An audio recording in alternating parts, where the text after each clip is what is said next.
o Brasil é muito difícil a gente conseguir fazer um paralelo direto com a Alemanha da década de 30 com o Brasil em 2018. Eu acredito que as condições não são necessariamente as mesmas, não é? Mas, de fato, existe, por grande parte da população brasileira, uma descrença dentro das instituições democráticas, não é? E isso era uma coisa que acontecia na Alemanha durante a década de 30. Saindo da Primeira Guerra Mundial, a Alemanha vai criar um sistema político que era a República de Weimar, não é? Um sistema republicano, democrático, mas que era extremamente abalado pela profunda crise econômica que enfrentava a Alemanha.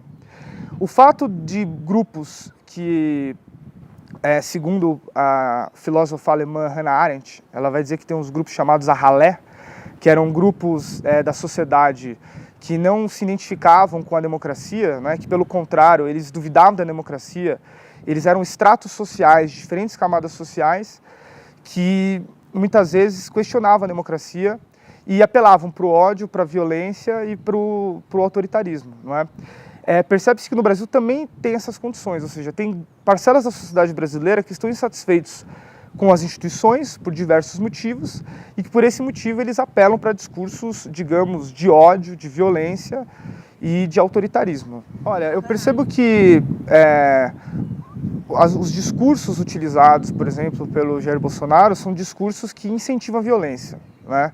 E isso serve como um impulso para grupos que estão dentro da sociedade brasileira e que são autoritários e que são violentos, né?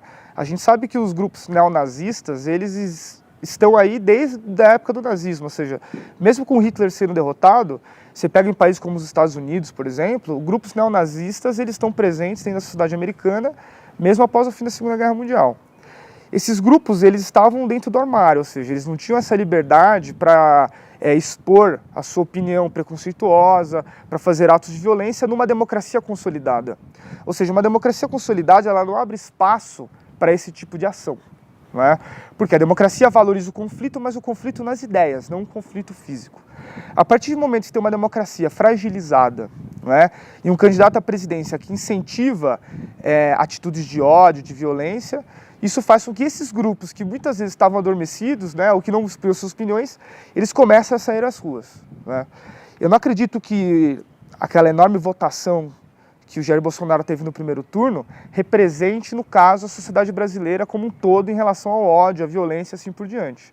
Muitos dos eleitores do Bolsonaro, às vezes, eles estão perdidos, eles não sabem muito bem em quem que eles estão apostando, mesmo porque, com a saída do candidato Lula, o Bolsonaro teve um grande aumento dos seus votos.